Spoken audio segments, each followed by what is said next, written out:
Finalmente, buenas noches, la hicimos.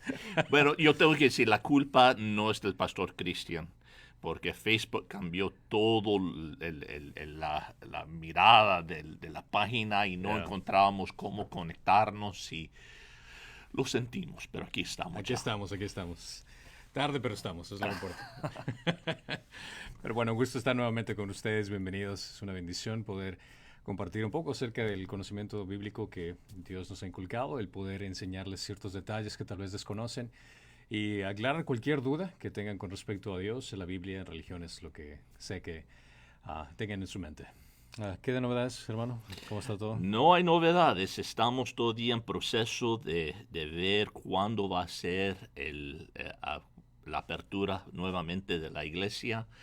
Las cosas se están mirando mucho mejor y pues estamos haciendo planes en esa dirección, pero nunca se sabe lo que se espera el día de mañana. Yeah. Esa es la cosa, todo esto es tan inseguro y como yo no sé si lo compartí la semana pasada, hay iglesias que yo respeto, pastores que respeto y admiro, que han dicho que han cerrado por el resto del año y solo van a estar en los medios de internet, y hay otros que también respeto y admiro mucho que nunca cerraron, y Yeah. yo creo que es un día donde estamos queriendo, aún como pastor, un poco de guianza y liderazgo en estos días inseguros, pero no lo hay, desafortunadamente. Yeah. Y definitivamente estamos en oración diciendo, Señor, ¿qué es lo que tú deseas? Y esperando en recibir la palabra de Él. Pero, como dije, las cosas se están mirando mejor. Se han nivelado las cosas en Arizona bastante. Yo creo que lo que nosotros tuvimos ahorita fue la primera ola. Muchos de los otros estados lo tuvieron más temprano, en marzo, y yo creo que es hasta ahora que nosotros estamos mirando esa primera ola grande y que las cosas ahora se van a calmar bastante. Yeah, esperemos para poder reunirnos tranquilamente y vemos qué ocurre. Entonces, comencemos, ¿te parece? Well, yo voy a empezar con oración y tengo una petición especial aquí. Yo compré estos hace 2 semanas y yo no he comido ni uno, ¿ok? Ah, y Alfredo no ha estado haciendo la oración desde aquí tampoco. Somos los únicos dos usando Yeah. este escenario. Y Paola, quiero que mires si él ha aumentado unas libritas. Pero vamos ahorita a orar que Dios libera al pastor Cristian Amén, amén. de la glotonería. Y Y lo peor de todo es que Greg me prometió unos de café que hasta ahora no me entrega. es cierto. Pero Pero bueno.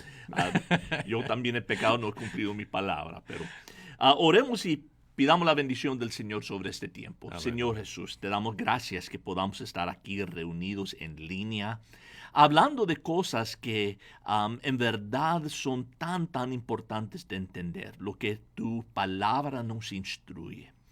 Y no tomamos esto de balde este tiempo, Señor, sino lo vemos como un tiempo muy serio, porque queremos contestar y aclarar confusiones comunes que gente tiene y las preguntas que han venido de nuestra congregación. Pues pedimos, Señor, tu dirección, a tu iluminación en este tiempo. Ayúdenos a nosotros como pastores de explicar estas cosas y de darnos entendimiento, Señor, aún más allá de nuestras capacidades. Otra vez, Señor, te damos gracias por hora y media que vamos a estar juntos, y bendice el tiempo. En el nombre de Jesús, amén y amén. Amén, amén. Bueno, entonces vamos con nuestra primera pregunta que dice, ¿qué es el pecado de muerte? ¿Qué es el pecado de muerte? ¿Qué nos puedes decir al respecto, Greg? Bueno, yo creo que se habla eso en Primera de Juan capítulo 5, en cuanto a comiendo demasiado M&M's. Y lo que eso puede causar en la vida de una persona. No. Sí, el pecado de la muerte aparece aquí en Primera de Juan, capítulo 5, verso 16. Y voy a poner este verso en la pantalla. Y como... Ahí está, ok. Dice así, si alguno ve a su hermano cometiendo un pecado que no lleva a la muerte, pedirá, y por él Dios dará vida a los que cometen pecado que no lleva a la muerte. Hay un pecado que lleva a la muerte. Yo no digo que debe pedir por ese. Toda injusticia es pecado y hay pecado que no lleva a la muerte. Bueno, si tomaras todos, bueno, no todos, pero la gran mayoría de los comentarios que tengo en mi librero, pudiéramos dividir en dos diferentes interpretaciones principales a lo que significa este pasaje. La interpretación A, diría yo, es que dirían algunos pecados va a causar que el creyente pierde su salvación y que vaya al infierno, o que esos pecados prueban que ellos realmente nunca fueron salvos. Esa es la primera interpretación. La segunda interpretación diría que hay algunos pecados que van y llevan a la insensibilidad espiritual en el corazón del individuo, y que eso daña la relación entre Dios y ese individuo y que puede conducir a una muerte prematura. Pues, ¿cuál de estas dos interpretaciones es la veraz, la correcta? Bueno, este pasaje primeramente muestra la seriedad de ciertos pecados. Juan escribe acerca de un pecado que lleva y un pecado que no lleva a la muerte. Lo que uno entiende por la muerte que se menciona que va a llevar depende de qué interpretación vas a tener. O sea, ¿qué significa muerte en este contexto? Bueno, primeramente quiero que observen que es que alguno, que es mencionado aquí, que lo tengo subrayado en el amarillo ahí, si alguno ve a su hermano cometiendo un pecado, que este alguno, este individuo, debe ser un cristiano. Ya que la audiencia a quien Juan escribe son cristianos. Por cierto, dice en la próxima línea que ve a su hermano cometiendo un pecado. Pues lo que quiero decir es que obviamente Juan está escribiendo a creyentes. Esto no es a incrédulos, esto es un mensaje a cristianos. La segunda cosa que quiero que miren es que esta palabra muerte que aparece en el verso 16 3 veces. ¿Qué significa eso realmente? Puede estar hablando de muerte espiritual, puede estar hablando de una muerte eterna, o puede estar hablando de una apatía espiritual. Inclusive, cuarto, puede estar hablando a una muerte física. Pues, ¿cuál de estos cuatro significados se refiere aquí cuando dice hay un pecado que lleva y un pecado que no lleva a la muerte? ¿Está hablando de muerte eterna?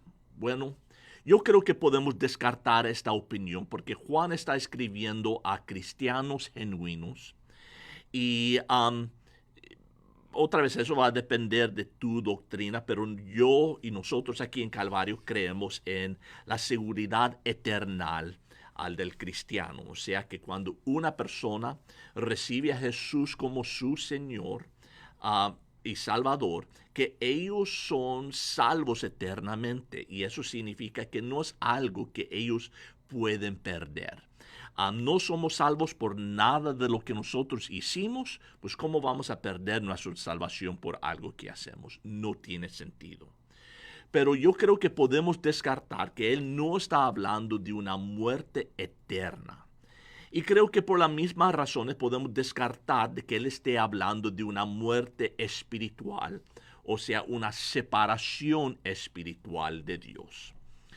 Pues cuando él habla de muerte aquí, o está hablando de una apatía espiritual, o está hablando de una muerte física, o quizás una combinación de los dos. Y pues, ¿a cuál se refiere? ¿Apatía espiritual o muerte física? Bueno, en primera de Juan 3:14, él escribe, nosotros sabemos que hemos pasado de muerte a vida porque amamos a los hermanos, y el que no ama permanece en muerte.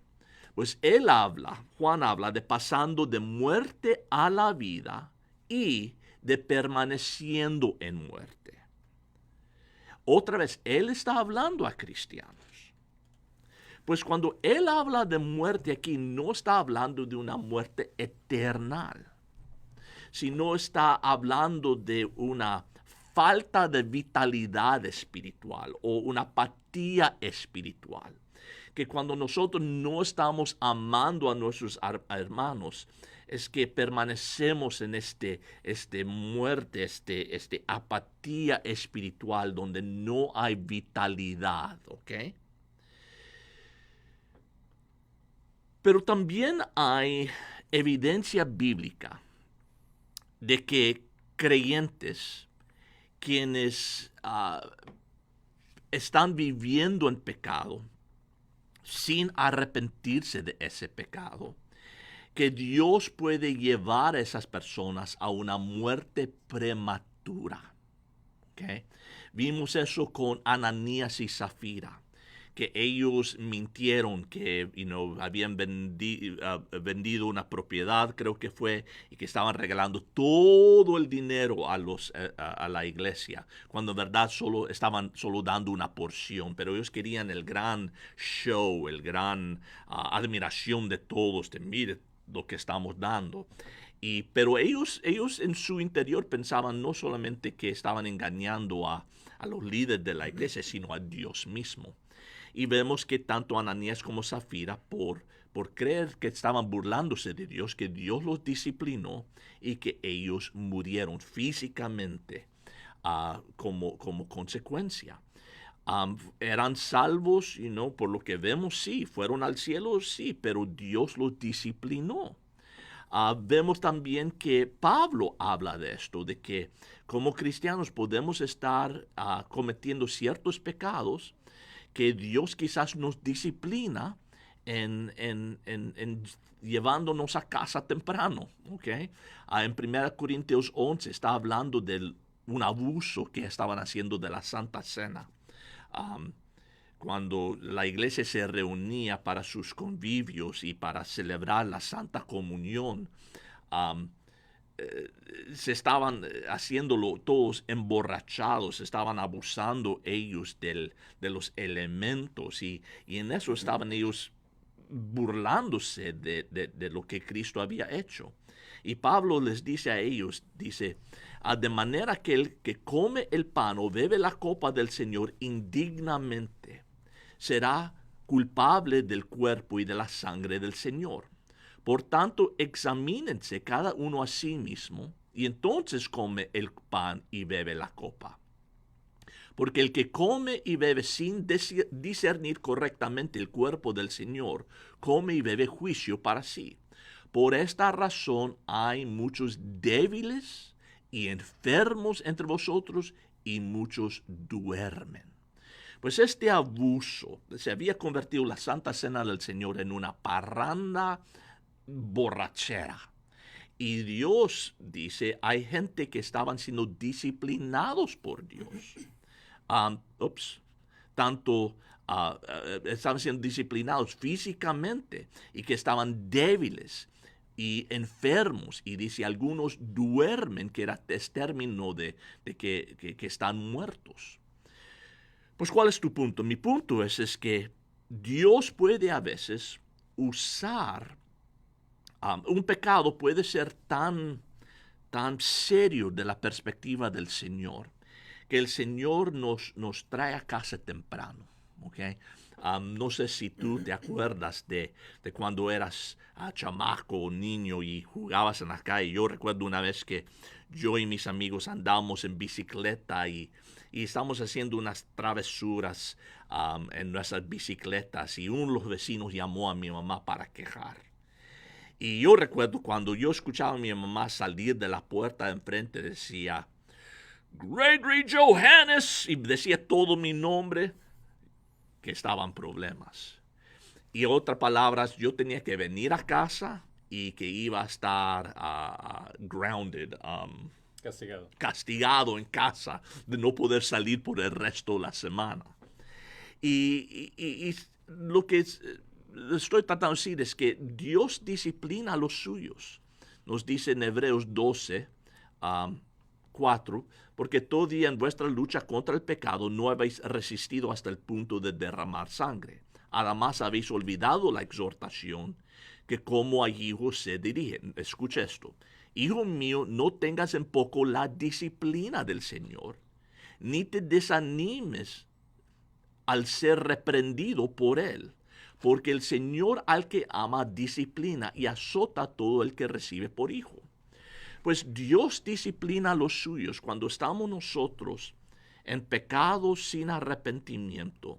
Y no todo pecado, pero ciertos pecados que Él considera, y Chris acaba de agarrar los M&M's, ¿ok? Ciertos pecados que Él considera que son serios o que están hiriendo su gloria, su reputación, que el Señor nos disciplina. Y una de esas disciplinas es de llamarnos a casa temprano. ¿Okay? So, yo creo que lo que Juan se está refiriendo aquí es exactamente de eso.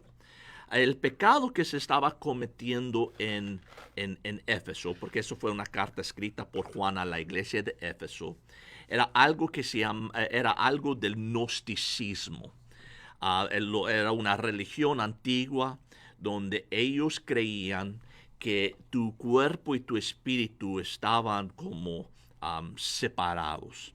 Que cuando Cristo vino, que Él no vino con un cuerpo, sino solo vino en espíritu. Y que por eso como cristianos tú eres y no puedes ser espiritual, pero lo que hace tu carne no importa. Tú puedes parrandear y beber y estar en inmoralidad, y eso no va a afectar a tu estado o tu condición espiritual. Y todo el evangelio de Juan primera epístola de Juan está siendo escrito a cristianos diciendo, hey, sí, cómo no. Y eso va a afectar tu comunión con Dios, va a afectar tu intimidad con Dios, va a afectar la capacidad a la cual Dios te puede usar. Y inclusive aquí está diciendo que puede aún llevar a la muerte.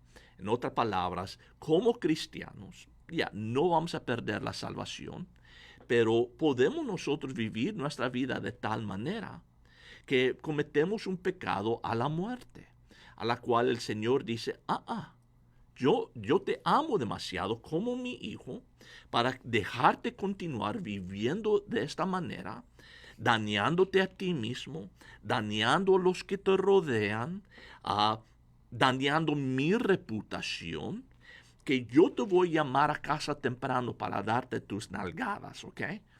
Y que hay un pecado a la muerte donde el Señor nos puede llamar a casa temprano para disciplinarnos. Yo creo que eso es lo que Juan se está refiriendo. Está hablando a esta iglesia que ellos estaban viviendo en completa libertinaje, podemos decir, abusando de la gracia del Señor. Y él está diciendo, cuidadito, Dios disciplina a sus hijos, disciplina a aquellos que Él ama. Y puede ser que hay un pecado de la muerte donde el Señor nos trae a casa temprano para poder tener esa charla con nosotros. A eso se está refiriendo, ¿ok? Es a cristianos, sí, y no está hablando de ir al infierno, perder tu salvación, pero de la disciplina del Señor en estos asuntos. ¿Ok? Listo. Así que, si ves a alguien que muere temprano, porque comió demasiados M&M's, Y tengamos cuidado de no pensar que una persona joven muere, disciplina del Señor. No. Tampoco, no saltas a esa conclusión. Eso también sería un poco abusivo. Buen punto. claro. Y no podemos adivinar qué es lo que está haciendo Dios. O sea, en el Nunca. plan. O sea, es imposible ponernos en un plan de decir, Dios hizo esto y por esto le pasó a esta persona. No podemos ponernos en la mente de Dios y entender qué es el plan de lo que está haciendo. Así que, pero imagínate si es que, como sucedió como Zafira y Anais, que mintieron y que la gente, que ocurre eso aquí en la actualidad, si es que alguien mentira y caiga inmediatamente. Yeah. Wow. Pero yo creo que también, en el caso de Ananías y Zafira, yo creo que era como un ejemplo que él estaba haciendo a la iglesia. Yeah. Porque la iglesia estaba nueva, mucho estaba ocurriendo, y era como el Señor estaba usando a ellos como un ejemplo, diciendo, hey, no tomen esas cosas demasiado levemente, y no se escapan con estas cosas. Yeah. Porque en realidad estaban mintiendo a Dios, estaban mintiendo al Espíritu Santo y estaban sufriendo las consecuencias al respecto. Y había algo en su corazón donde yo creo que ellos estaban convencidos que habían burlado no solamente de los discípulos, de los apóstoles, sino también de Dios. Exacto. Porque dice ahí, no han mentido al hombre, sino a Dios. Dios específicamente, yeah. Right. Lo cual va justamente conectado con la siguiente pregunta. ¿Cuál es la blasfemia contra el Espíritu Santo? Bueno, entonces, para responder a esta pregunta debemos entender el contexto de por qué viene esta idea de la blasfemia del Espíritu Santo. Si vamos al pasaje, vamos a analizarlo aquí en Marcos capítulo 3. Entonces vamos a Marcos capítulo 3, del 22 al 30. Y dice, y los escribas que habían descendido de Jerusalén decían, tiene a Belcebú. Belcebú es otra terminología que se utiliza para describir al demonio. Y expulsan los demonios por el príncipe de los demonios, refiriéndose a Satanás. Y llamándolo junto a sí, les habla en parábolas. ¿Cómo puede Satanás expulsar Satanás? Y si un reino está dividido contra sí mismo, este reino no puede perdurar. Y si una casa está dividida contra sí misma, esta casa no podría permanecer. Y si Satanás se ha levantado contra sí mismo y está dividido, no puede permanecer, sino que ha llegado a su fin. Pero nadie puede entrar en la casa de un hombre fuerte y saquear sus bienes sin primero no lo ata. Entonces podrá saquear su casa. En verdad os digo que todos los pecados serán perdonados a los hijos de los hombres y las blasfemias con que blasfemen. Y aquí viene la parte con respecto a la pregunta. Pero cualquiera que blasfema contra el Espíritu Santo no tiene jamás perdón, sino que es culpable de pecado eterno. Esta es una acusación bastante grande, porque ¿qué le decían? Pues decía que tiene un espíritu inmundo. En Mateo 12, del 22 al 32, vuelve a repetirse esta misma situación, donde todos están reunidos y Dios hace este milagro, viene a ser un exorcismo. Jesús hizo este exorcismo. Entonces, cuando se dio este tipo de situación, las personas que estaban alrededor se dieron cuenta que esto era algo fuera de lo normal. Todos se asombraron y realmente comenzó a crear una tensión con respecto a quién era este individuo que sacó un demonio de una persona.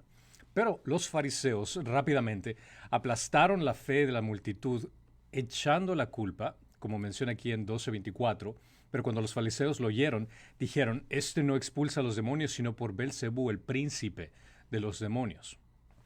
Entonces, aquí le está los fariseos tratando de refutar la idea, diciéndole, sí, lo que vieron es verdad, lo que ocurrió es cierto, pero fue por causa de Belcebú, el príncipe de los demonios, que pudo hacer esto. Pero Jesús refuta a los fariseos con argumentos lógicos. No está echando fuera demonios por el poder de Satanás. En Mateo 12, el 25 al 29 menciona. Y conociendo Jesús sus pensamientos, les dijo: todo reino dividido contra sí mismo es asolado, y toda ciudad o casa dividida contra sí misma se mantendrá en pie. Y si Satanás expulsa a Satanás, está dividido contra sí mismo. ¿Cómo puede entonces mantenerse de pie su reino? Entonces, y aquí continúa él explicando el hecho de que es imposible que Satanás venga a sacar a sus secuaces, por ponerlo de esa forma, y dividir su propio reino. Entonces, el mal no puede ir en contra del mal. Esa es la lógica que le está presentando Jesús. Y al contrario, el mal tampoco va a ocultar el mal, sino que tal vez va a difamarlo de tal forma que la gente se confunda. Jesús define esta blasfemia contra el Espíritu Santo en Mateo 12, del 31 al 32. Por eso os digo, todo pecado o blasfemia se los perdonará a los hombres, pero la blasfemia contra el Espíritu Santo no será perdonada. Y cualquiera que diga una palabra contra el Hijo del Hombre, refiriéndose al mismo, se le perdonará. Pero al que hable contra el Espíritu Santo no se le perdonará ni en este siglo ni en el venidero.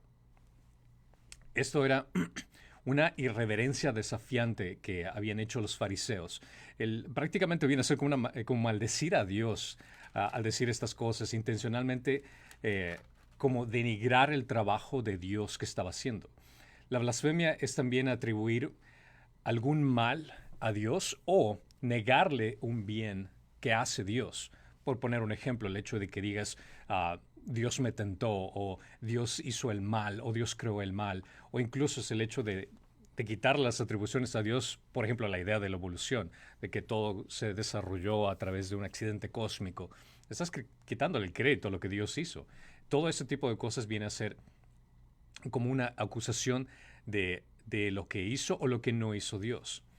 En este caso en particular es una blasfemia en contra del Espíritu Santo, como vimos aquí claramente en Mateo 12:31. Los fariseos, siendo testigos oculares del milagro y en el poder del Espíritu Santo, acreditaron lo que habían visto a Satanás. Y este era el gran problema.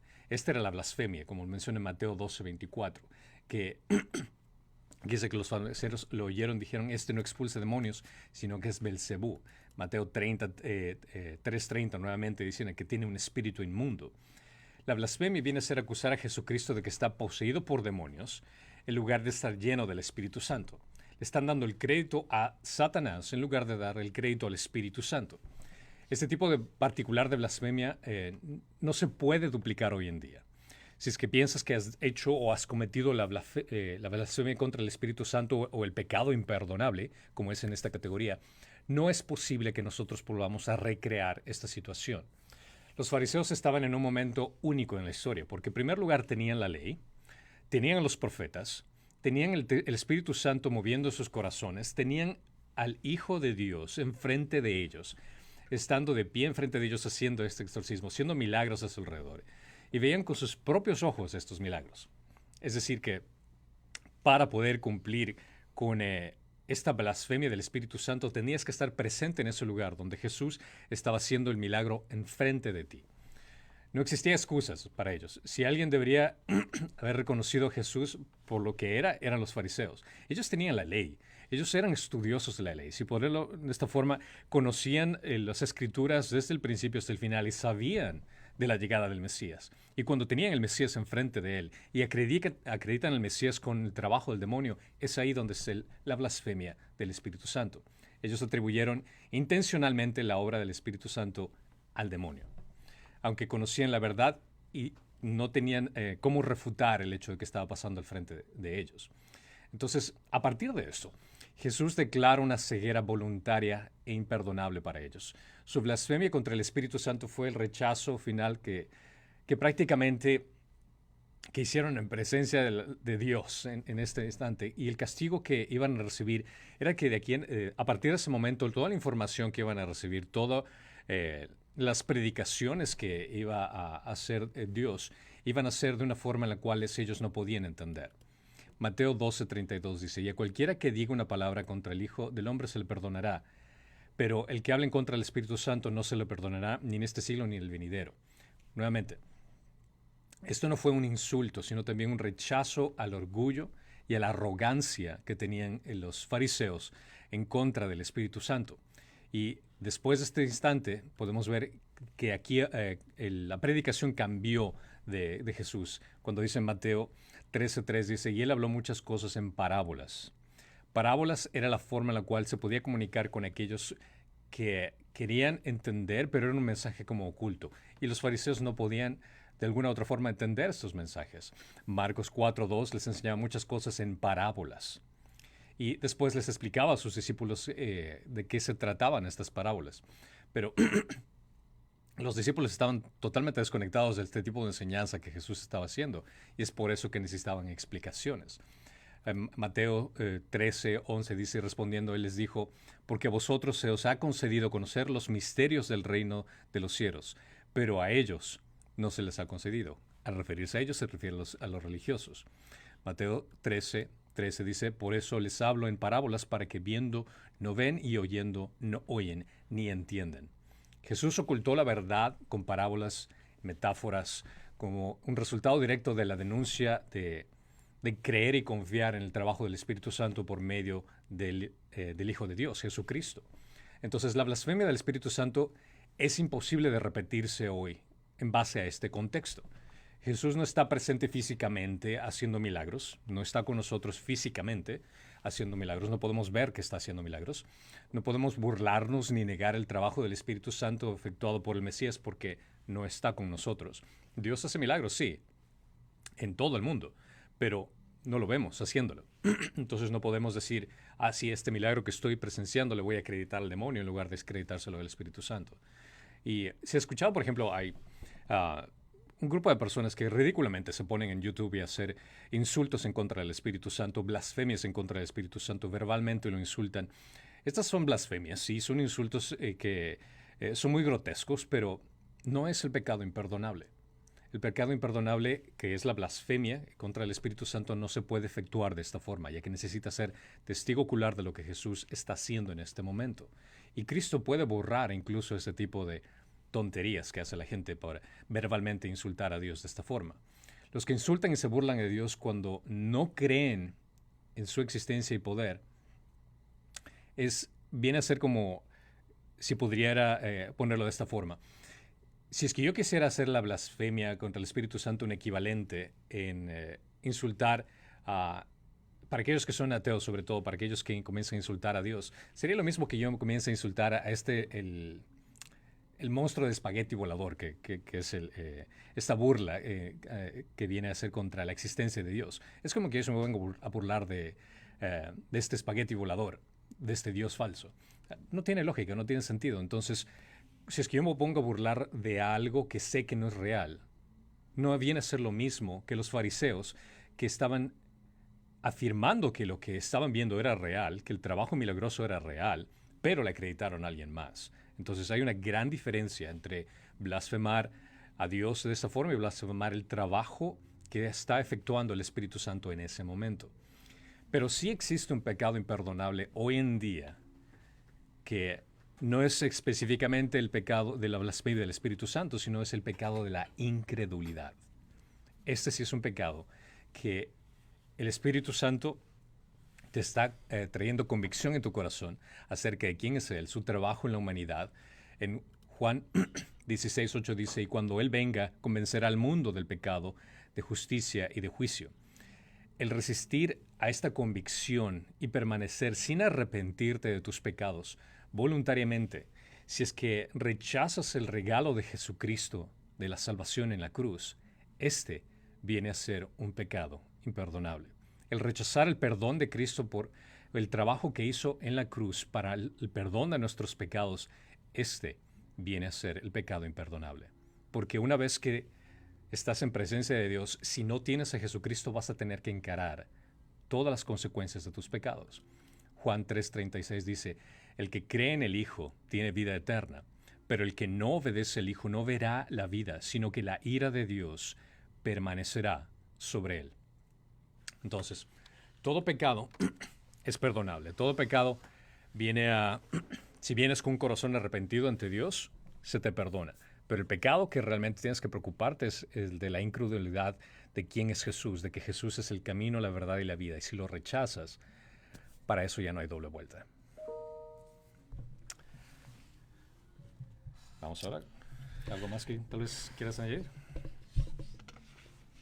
No, creo que lo cubriste. Perfecto. Listo. Ahora Yo no tengo nada muy illuminating para compartir. Está bien. Yeah. Entonces vamos con la siguiente pregunta que viene. ¿Cuál es la procedencia del movimiento Calvary? Esta pregunta viene en relación con quiénes somos nosotros como Iglesia Calvario.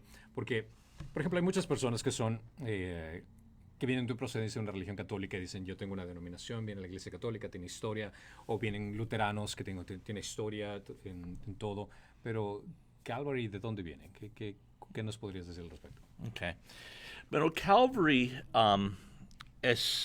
no es una denominación en sí, sino es una afiliación de iglesias que tienen un mismo doctrina, un mismo sentir, un mismo filosofía de cómo hacer ministerio. Y ahorita yo creo que hay en los Estados Unidos como 1,700 Calvary Chapels. A lo extranjero no sé ya cuántos hay, cientos en Europa y cientos en Sudamérica.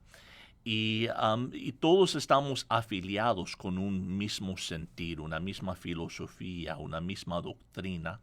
Pero cada iglesia es independiente, cada iglesia es gobernado independientemente y sí hay como una supervisión, pero no es como nos dirigen, sino más o menos nos guían y nos ayudan. Es una relación especial, diferente a muchos movimientos. Pero la iglesia Calvary en verdad originó, podemos decir, en los años 70. Y eso fue cuando un pastor llamado Chuck Smith tomó el liderazgo de una iglesia que se llamaba Calvary Chapel. Y era una pequeña iglesia de como 25 miembros. Y él estaba ahí pastoreando con ellos por varios años. Pero lo que sucedió fue que eran los años 70, acabamos de salir de lo que era la guerra de Vietnam. Había mucho caos político, racial, muchas tensiones, demostraciones, muy similar a lo que estamos viendo hoy en día en cuanto a la violencia en las calles. En los años 60 y 70 eran conocidos como esos tiempos muy turbulentos. Y también era un tiempo de experimentación de drogas y de mucha desilusión en cuanto a la juventud con el gobierno, con la iglesia, con adultos principalmente. Pues dio lo que era este movimiento hippie, donde era rebeldía, era experimentación, tanto con drogas, sexual, gente ya no viviendo como vidas como sus padres, casa en un vecindario, sino que vivían en communes, no sé cómo se dice, pero una casa donde un montón de gente vivía a la misma vez. Y era tiempo de experimentación social y todo eso. Y Chuck estaba pastoreando esta pequeña iglesia en Costa Mesa y él y su esposa empezaron a notar a estos jóvenes y que había un vacíez en su corazón, que ellos necesitaban a Cristo desesperadamente. Y lo que hicieron es que sencillamente empezaron a orar por ellos. Y él compartía como él y su esposa iban a tomar café en Huntington Beach y miraban todos los hippies que estaban tirados, durmiendo en las playas, en drogas o lo que sea, y solo oraban por ellos. Y Y un día él dijo, yo quiero conocer uno de estos hippies. Y su hija trajo unos a casa. Y ellos eran unos hippies que ya conocían a Cristo, habían encontrado y recibido a Cristo. Y Chuck empezó a hablar con ellos y los invitó a que vinieran a vivir a su casa. Y empezaron a vivir con él y su esposa. Y entonces ellos dijeron, bueno, no podemos tener a esto, porque traían más y más de sus amigos, y digo, no podemos continuar así, pues hicieron como una vivienda por ellos, donde ellos estaban empezando a vivir juntos, y empezaron a llevarlos a la iglesia con ellos. Y um, en esos días, la iglesia era muy tradicional. Gente venía de saco y corbata y era todo muy formal, cantando himnos y era algo muy, muy estricto, ¿verdad? Y cuando Chuck empezó a traer a estos hippies, que venían descalzos y todos greñudos y su ropa, todo, la gente se empezó a molestar, los de la iglesia. Y eventualmente más y más empezaron a llegar. Y él cuenta la historia de cómo por fin compraron alfombra nueva para la iglesia, y uno de sus diáconos puso un rótulo en la puerta que dijo, no hay entrada si estás descalzo, porque el aceite de los pies arruina la alfombra nueva. Y Chuck llegó a la iglesia temprano ese domingo por coincidencia, vio el rótulo y él los bajó y fue al armario, buscó diferentes desarmadores y martillos y todo. Y cuando llegaron todos sus diáconos y ancianos, se los dio, dijo, vamos a arrancar la alfombra. ¿Por qué? Dijo, bueno, queremos preservar la alfombra, pues mejor lo metamos en un cuarto, pero no vamos a dejar de permitir que estos hippies vengan a conocer del Señor. Y eso acabó con cualquier fricción, ¿verdad? Pero llegó al momento donde Dios, y Chuck era, yo tuve el gusto de conocerlo, y era un hombre muy sencillo, y enseñaba la palabra sencillamente. Abría la palabra y leía un verso, lo explicaba, leía otro verso y lo explicaba. Pero estaba él demostrando un amor y una aceptación a esa generación, que ellos eran atraídos a eso, porque no miraban a alguien que los miraba de menos, que los miraba como, una chusma de la sociedad, sino sí, los recibía y los amaba y trataba con ellos, como si fueran iguales. Y eso es lo que muchos de los hippies encontraron en Chuck, y empezó a atraer más de sus amigos, y llegó al momento donde ya no cabían en la pequeña capilla. Compraron una nueva iglesia, y cuando por fin terminaron de arreglar eso, ya no cabían en esa. Y estaban ellos bautizando 900 personas cada mes ahí en las playas de La Joya. Fue un avivamiento.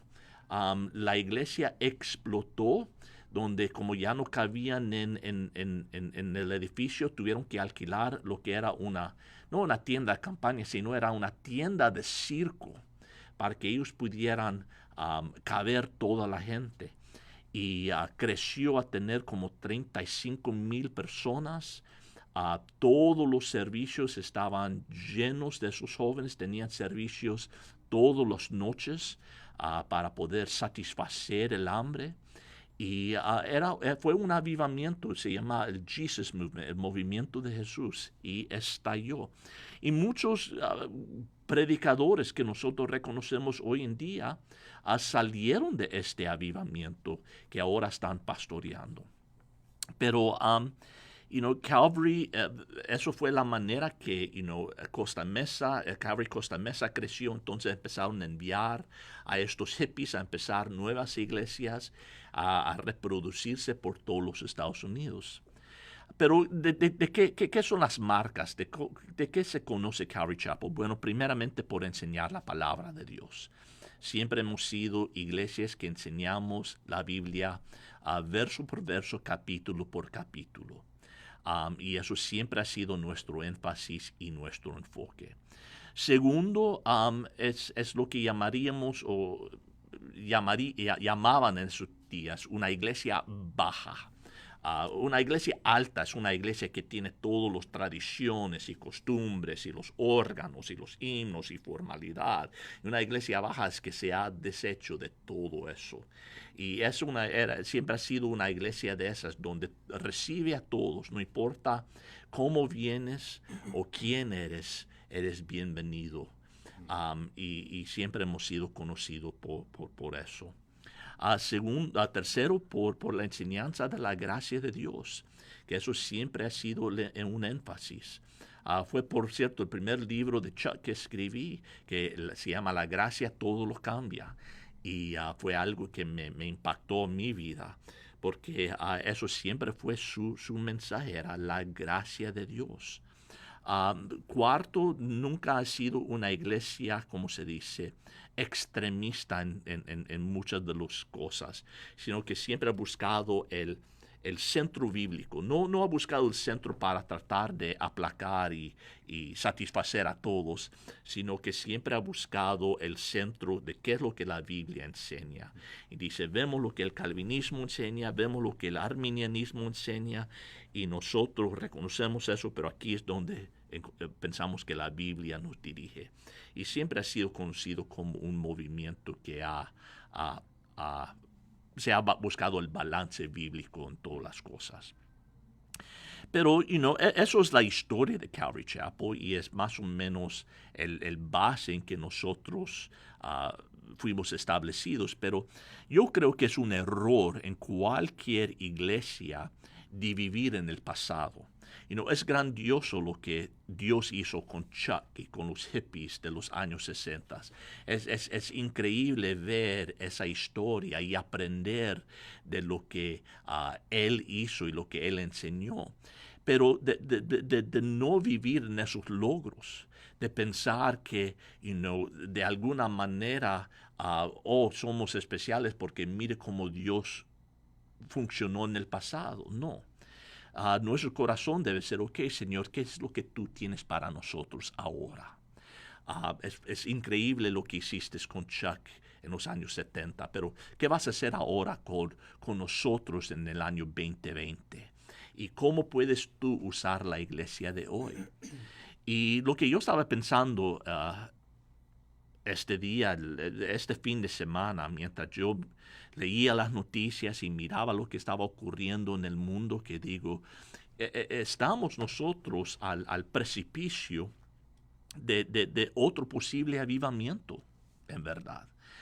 Vemos el caos mundial, vemos la inseguridad de esta presente generación. Vemos todas esas cosas donde están buscando algo algo sólido, algo en que ellos pueden edificar sus vidas.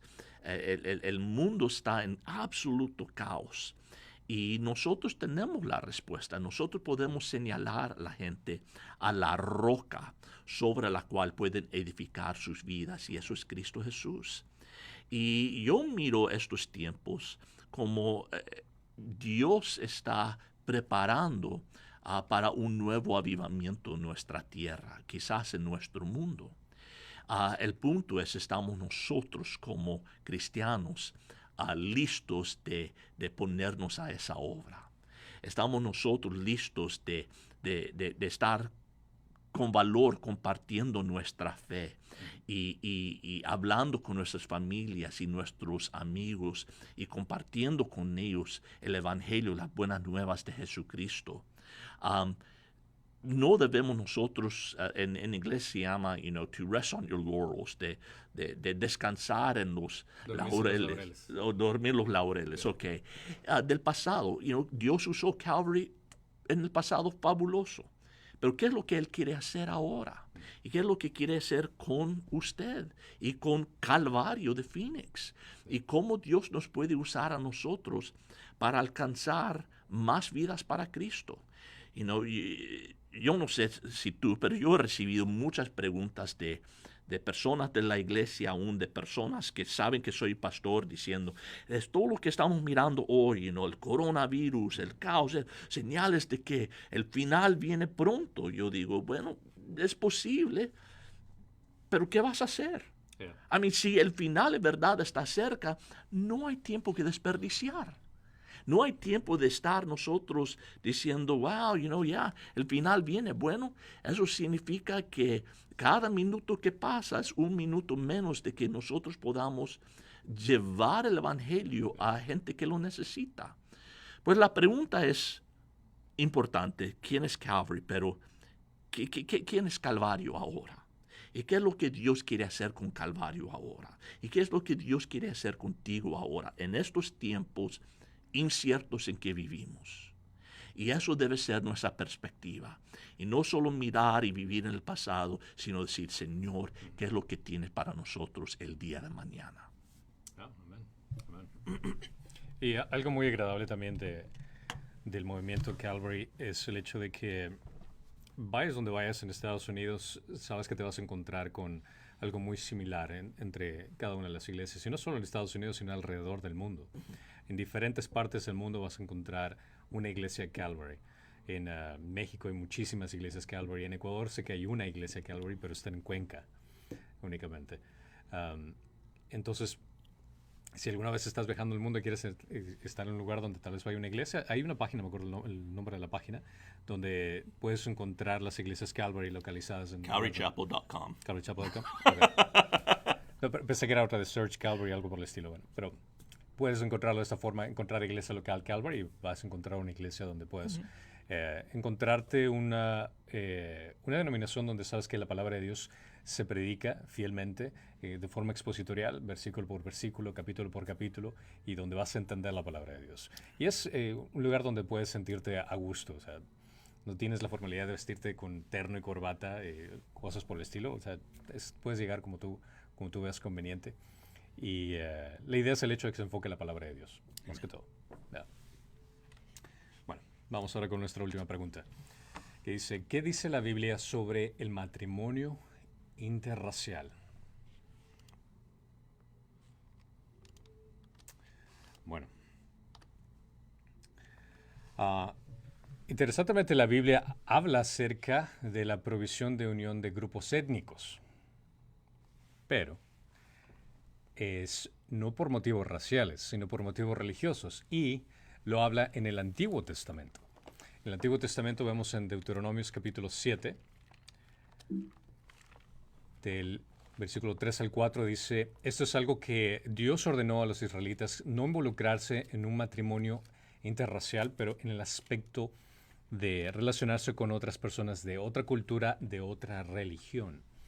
Y dice, y no contraerás matrimonio con ellos, no darás tus hijas a sus hijos, ni tomarás sus hijas para tus hijos, porque ellos apartarán a tus hijos de seguirme para servir a otros dioses.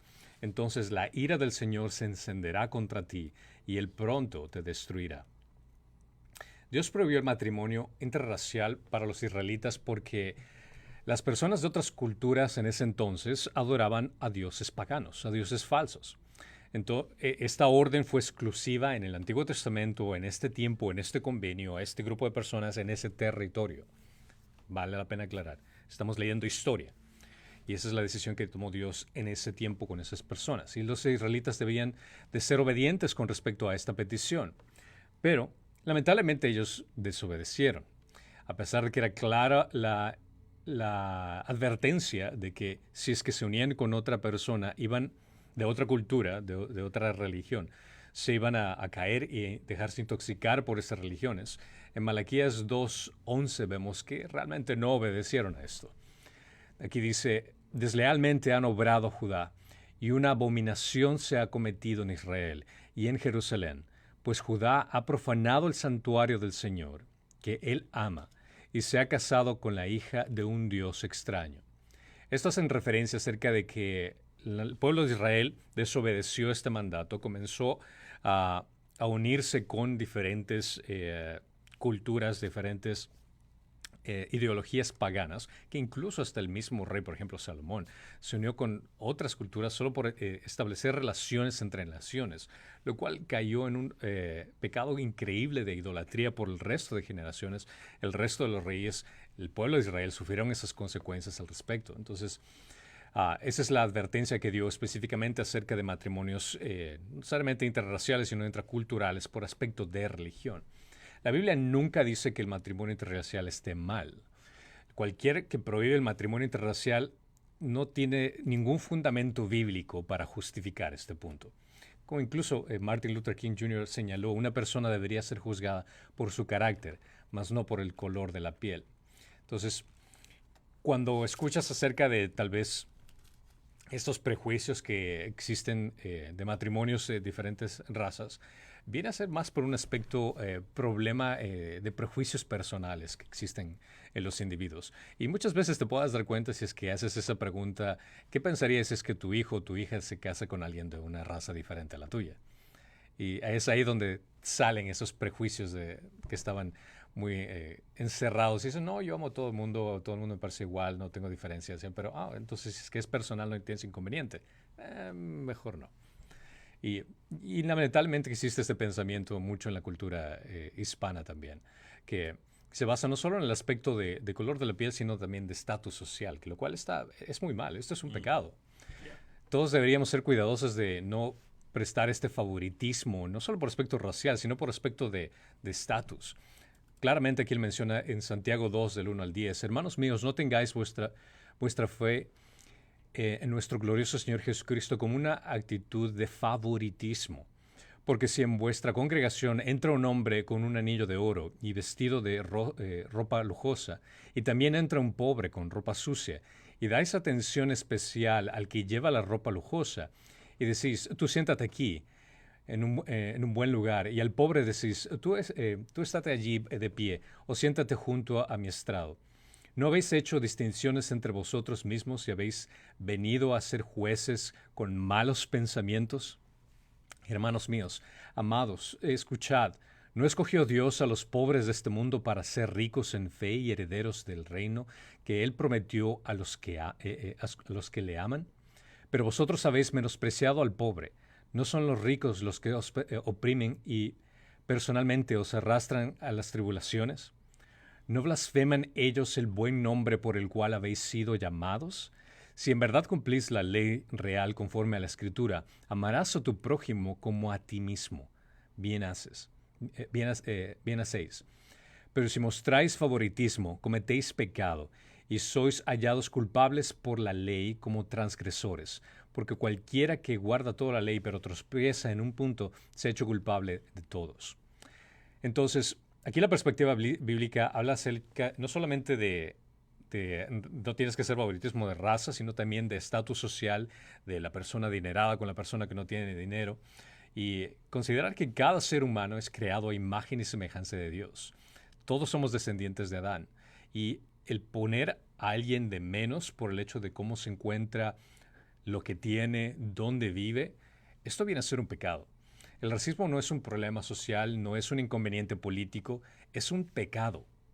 Romanos 10:12 menciona, porque no hay distinción entre judío y griego, pues el mismo Señor es Señor de todos, abundando en riquezas para todos los que lo invocan. No existe diferencia. Todos somos creados a imagen y semejanza de Dios, y todos somos importantes. Un matrimonio interracial sin prejuicios raciales puede ser una ilustración poderosa de nuestra igualdad en Cristo. Si ves una pareja de diferentes razas en una relación matrimonial, demuestra que realmente no existe ninguna diferencia al ser ambos a imagen y semejanza de Dios. Pero, y aquí es donde viene un gran pero que es importante aclarar, la Biblia advierte claramente la prohibición entre unión de un creyente con un no creyente. Aquí sí existe una prohibición. Segunda de Corintios, capítulo 6, del 14 al 16, dice, no estéis unidos en yugo desigual con los incrédulos, pues ¿qué asociación tiene la justicia y la iniquidad? ¿O qué comunión la luz con las tinieblas? ¿O qué armonía tiene Cristo con Belial? ¿O qué tiene en común un creyente con un incrédulo? ¿O qué acuerdo tiene el templo de Dios con los ídolos? Porque nosotros somos el templo del Dios vivo. Como Dios dijo, habitaré en ellos y andaré entre ellos, y seré su Dios, y ellos serán mi pueblo. El yugo, para que tengan una idea de lo que trata, déjame ver si tengo una imagen aquí para explicarles. El yugo viene a ser esto que pones encima de dos bueyes para poder arar el campo. Entonces, cuando una pareja de bueyes está en un yugo desigual, me refiero al hecho de que tal vez el uno es más fuerte y el otro es más débil, o incluso peor aún, cuando combinas dos animales distintos, esto viene a ser un daño terrible para ambos, porque el hecho de que el fuerte puede aguantar hasta cierto tiempo mientras va jalando al más débil, pero va a haber un momento en que también el más fuerte se va a cansar al llevar al más débil. El más débil tal vez no va a hacer ningún trabajo y va a fallar y va a hacer tambalear al otro que está más fuerte. Entonces un yugo desigual no puede traer nada bueno en una relación. No puede traer la tarea indicada. En vez de trabajar juntos están en desacuerdo el uno con otro. Entonces el principio que vemos en la prohibición en el Antiguo Testamento es muy similar al del Nuevo Testamento, pero en el aspecto de la fe, que Dios habla claramente que no se unan dos personas, sobre todo un creyente con un no creyente. El unir un cristiano con un no cristiano es una receta matrimonial de desastre. Un creyente que ama a Cristo no podrá relacionarse con alguien que no le interese su amor principal. Si es que tú dices que Cristo es tu Señor y Salvador y que Él es tu amor principal, ¿cómo vas a poder relacionarte con alguien que no le interesa a Jesús, que es lo último que piensa? Realmente estás entrando en un caos matrimonial al hacer esto. Un creyente no podría relacionarse con un no creyente de esta forma. Así como Cristo, a pesar de que estuvo en el mundo, no formó parte del mundo, un creyente no puede relacionarse con un impío de esta forma. Un cristiano no debe tener un mejor amigo, un novio, peor aún, un esposo o una esposa, es decir, una relación íntima con un yugo desigual. Y esto, claro, esto no quiere decir que no puedes tener amigos que no sean cristianos. No, es ridículo. No podrías tener relación con nadie en el mundo, entonces. A lo que me refiero es el hecho de tener una relación íntima, el convivio íntimo, que es de esa fraternidad que habla aquí entre hermanos y hermanas en Cristo, a esa intimidad en relación. No podrías tener a alguien que no cree, que no ama a Dios, y tú pensar que puedes contar con Él cuando necesitas ayuda, cuando necesitas exhortación. No puedes recurrir a una persona así porque no tienen los mismos valores. Igual viene a ser en términos de negocio. Ten mucho cuidado también cuando entres en un negocio con alguien que no es un cristiano, porque son valores diferentes, son principios diferentes. Entonces, no digo que no puedes hacer un negocio, puedes hacerlo, pero existe el riesgo que no te vayas a topar con una persona que no tiene esos mismos principios de bondad, de honradez, de sinceridad que puedas encontrar en una persona que debería tener al estar en Cristo. Entonces, para ponerlo de esta forma, para tener una norma para seguir cuál sería un matrimonio correcto, en primer lugar, tiene que ser un creyente. Si es que realmente estás pensando en formar una relación matrimonial, tiene que ser con un creyente. Si es que tú eres un creyente, amas a Cristo, tiene que ser con un creyente. Ahora, mujeres, el segundo aspecto es el hecho de que ese hombre debe tener una madurez espiritual superior a la tuya, ya que recuerda que él va a ser el líder de tu casa. Al tercero puedes poner tus gustos, al hecho de que te es agradable, atractivo, carismático, lo que tú veas en tu lista de tu hombre ideal, por ponerlo de esa forma. Pero algo que siempre aconsejo a todas las personas es el hecho de que sigan una consejería matrimonial. Porque en una consejería matrimonial te vas a dar cuenta de muchos detalles que estás pasando por alto.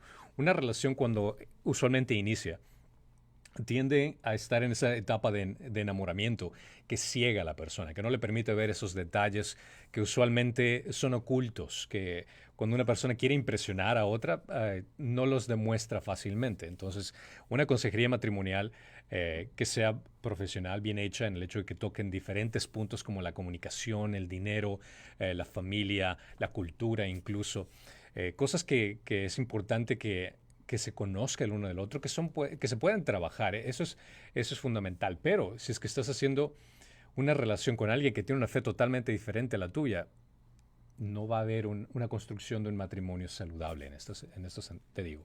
Y te digo porque soy testigo de varios matrimonios que han iniciado pensando, bueno, yo me voy a casar con él porque al final de cuentas él me ama, nosotros nos amamos, nos respetamos mucho nuestras creencias y después yo sé que él se va a convertir a mi fe o ella se va a convertir a mi fe. Y después es un desastre. Y vienen a pedir consejería para que pueda ayudarles a sus matrimonios cuando principalmente se niegan lo más elemental, que es el hecho de primero los dos tienen que estar en el mismo fundamento que es Cristo. Y uno creyente va a destruir la fe de un creyente, en el sentido de que lo va a poner en una situación miserable donde incluso sus principios van a estar cuestionados y va a pasarla muy difícil. Entonces, inculca, si es que eres padre de familia, inculca a tus hijos este concepto. Padre de familia, que eres cristiano, que amas a Cristo y quieres educar a tus hijos en el Señor de esta forma, incúlcales a tus hijos y a tus hijas el hecho de que esto sea el aspecto fundamental.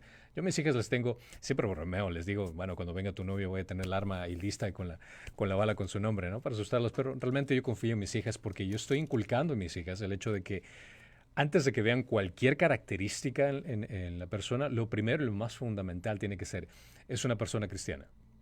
Y ellas saben, si es que no es una persona cristiana, ni siquiera se atreva a tocar la puerta de mi casa para tratar de salir con mi hija en una relación de noviazgo. ¿Por qué no se lo voy a permitir? ¿Por qué? Porque quiero mucho a mi hija, amo a mi hija y quiero lo mejor para ella. Y ellas saben eso y les inculco desde muy pequeñas el hecho de que esto es elemental. Entonces, planea con anterioridad con tus hijos en este sentido, si es que eres un hombre o una mujer soltera, igual, de la misma forma, que esta tiene que ser tú, siendo que tú eres un cristiano, que tu primer filtro importante tiene que ser y la otra persona tiene que amar a Cristo. Tiene que ser un cristiano nacido nuevamente. Y mantén tus convicciones, porque cuando te topes con esa persona que es agradable, que es simpático, puede que sus emociones te engañen, pero cuando tienes ese filtro ya de antemano, no vas a caer en ese error de establecer una relación de yugo desigual. Entonces no te vas a dejar llevar por tus emociones fácilmente. El plan de Dios es que un hombre y una mujer se conviertan en una sola carne. Esto es algo que está desde Génesis, desde el inicio de la creación. Génesis 2:24. Por tanto, el hombre dejará a su padre y a su madre y se unirán a su mujer y serán una sola carne. La alianza más cercana que una persona puede tener con otra se encuentra en el matrimonio. El ámbito o el lugar más adecuado para la santificación es el matrimonio. Porque te vas a topar que está un pecador con otro pecador donde va a haber fricciones. Y si es que te estás entrando en una relación donde tú eres pecador, y aparte de eso, no solo contra el pecador, sino un pecador que es no creyente, creo que vas a tener un caos de relación. Una relación tan íntima que uno literal y figuralmente se convierte en uno con el otro. No puedes establecer y combinar agua con aceite esperando que los dos se combinen de una forma saludable. Uniéndote con uniendo un creyente con un incrédulo es esencialmente unir dos polos opuestos. Una relación que a final de cuentas no te va a ayudar en nada. Así que eso vendría a ser, no tanto en el aspecto de color de la piel, aspecto étnico, los cuales son términos secundarios, es cuestión de elección personal, pero lo elemental y bíblico es el hecho de que para iniciar una relación tiene que ser con alguien que ame a Cristo. Si tú amas a Cristo, la otra persona tiene que amar a Cristo. Los dos deben de tener el mismo fundamento. ¿Algo más? Bueno, yo creo que esto del matrimonio interracial es cuando miramos bíblicamente, ¿cuántos matrimonios hubo interraciales? Yo pienso en José en Egipto, era interracial. Yo estaba buscando ahorita esta historia de Moisés y todos sabemos el tiempo cuando Miriam y Aarón retaron a Moisés en su autoridad. Dijeron, hey, ¿quién dice que Dios solamente te habla a ti y no puede hablar a nosotros? Yeah. Y entonces el Señor hizo que lepra cayera sobre a Miriam y todo lo demás. Pero ¿sabe cómo toda esa situación comenzó? Aquí capítulo 12, verso 1 dice, entonces Miriam y Aarón hablaron contra Moisés por causa de la mujer cusita con quien se había casado. Pues se había casado con una mujer cusita. las cusitas son de Sudán. Mm. I mean, imaginas, yo imagino, ahí está Moisés caminando, todo viejo, barba blanca, y junto a él tiene una mujer africana, que era su esposa. Y eso fue la crítica que tuvieron. Yeah. Era la raza de ella, el color de su piel. Y entonces eso fue lo que los alborotó y empezaron a retar su autoridad y entonces todo lo demás que pasó. So, el racismo, desde el principio yo creo que podemos ver que fue condenado por Dios. Yeah. Aún, Cristo era judío, pero su novia es ¿quién? La iglesia, nosotros los gentiles. ¿Qué más interracial puede ser eso? So, eso no es algo bíblico. Yo creo que lo más importante que raza es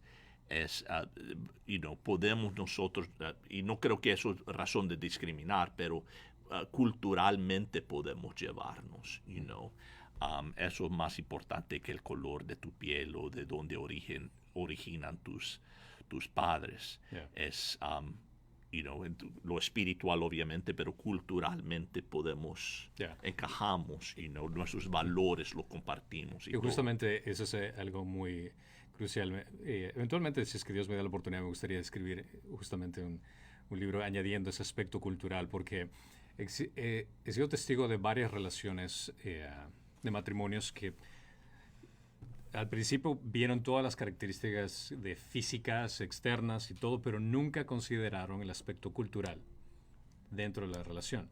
Ahora, estoy hablando, por ejemplo, de ejemplos de parejas que no son creyentes, pero incluso el aspecto cultural lo descartaron como diciendo, no es importante, yo la amo, respeto la decisión. Pero el aspecto cultural juega un papel importantísimo también en la relación. Sobre todo también cuando se trata de una persona, por ejemplo, un anglosajón con un hispano, donde los hispanos tenemos una cultura totalmente diferente. Como poner un ejemplo, el hecho de que los anglosajones deben, por lo general, la mayoría tienen una burbuja de espacio personal, de su territorio personal que no les gusta que sea invadido por mucho tiempo. Nosotros los hispanos, por lo general, no tenemos burbuja, porque podemos estar en relación con otra persona tranquilamente, o como en nuestra cultura a veces el hecho de, recuerdo viviendo en Ecuador, cuando la gente llegaba a la casa, golpeaba la puerta y entraban, es algo normal, o sea, compartir en familia y todo. Pero en cambio en una cultura anglosajona, o sea, tú no llegas a la casa de alguien sin anunciarte o decirle anteriormente voy a llegar a tu casa, cosas por el estilo.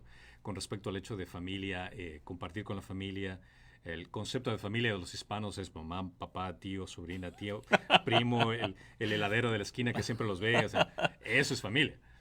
En cambio, un concepto, por lo general, anglosajón es papá, mamá, hijos, y cuando se casan, se van y a duras penas ven a los hermanos, a ese punto.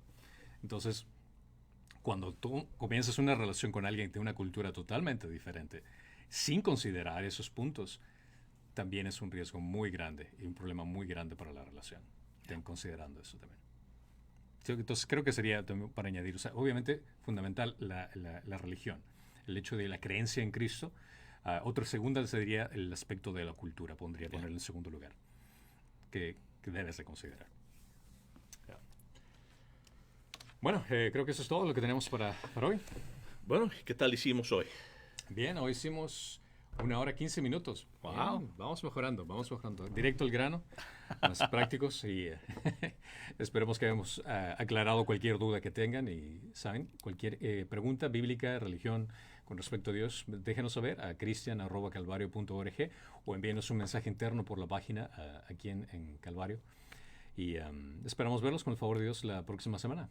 Que Dios le bendiga mucho. Cuídense mucho. Bendiciones.